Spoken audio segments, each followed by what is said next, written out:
never. Not that I was looking to write about a saint, but part of the challenge of a biography of Ron Howard would be locating the human core within the pristine image. My great hope, of course, was that Howard would give my project his blessing, but I was hardly surprised when, speaking through his publicist, Howard politely announced his decision to keep his distance from this book. He said he felt himself to be in mid-career and not ready to participate in a long-range assessment of his accomplishments.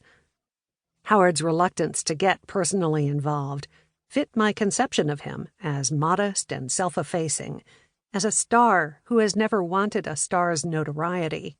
But to ensure the accuracy of my work, I tried making contacts within Howard's company, Imagine Entertainment, taking pains to spell out my credentials and my good intentions. Some of my overtures were simply ignored. I was taken aback, however, by several telephone conversations with Howard's colleagues, who expressed outrage that I would consider writing about Howard without his formal consent. I tried to explain that Ron Howard is known and admired all over the globe. Celebrity confers many privileges, both material and emotional, and the downside is that being in the public eye includes being subject to public scrutiny. What impressed me about Howard's associates was how personally they seemed to take my writing plans. Evidently, they regard it as their mission to protect Howard from any intrusion by the outside world. I admire their dedication and see it as one more sign of the loyalty Howard inspires. But in examining his career, I did get help from a variety of sources. Many of Howard's old friends, former teachers, co-workers, and co-stars gave me a picture of his early life.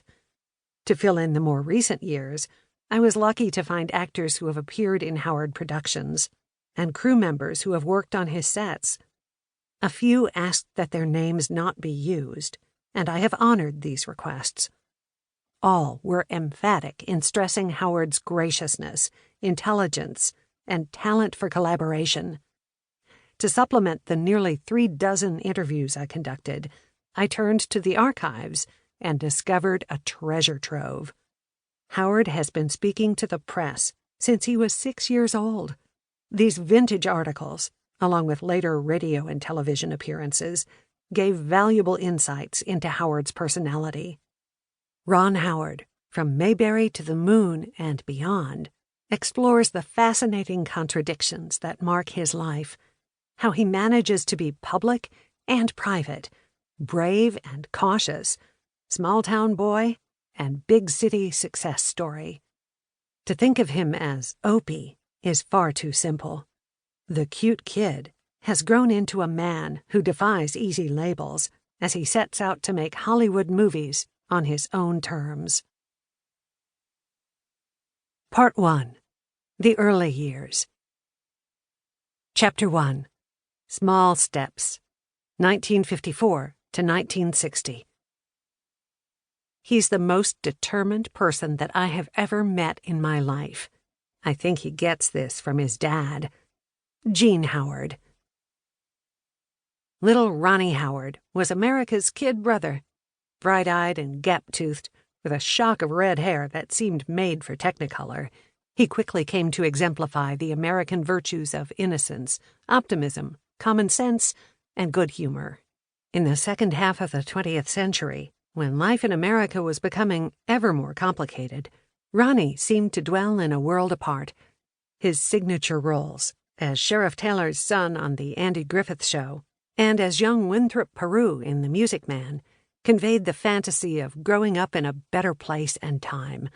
Whether fishing with Pa in the imaginary hamlet of Mayberry, North Carolina, or joining the marching band of Professor Harold Hill in River City, Iowa, young Ronnie inspired in his fans a feeling of nostalgia for a simpler past, as well as hope for the future. As Ronnie passed through his teen years, he shortened his first name, slicked down his hair, and earned his driver's license. In the role of Steve Bolander, a recent high school graduate, much like himself, he spent an unforgettable night cruising Modesto, California, in 1973's American Graffiti.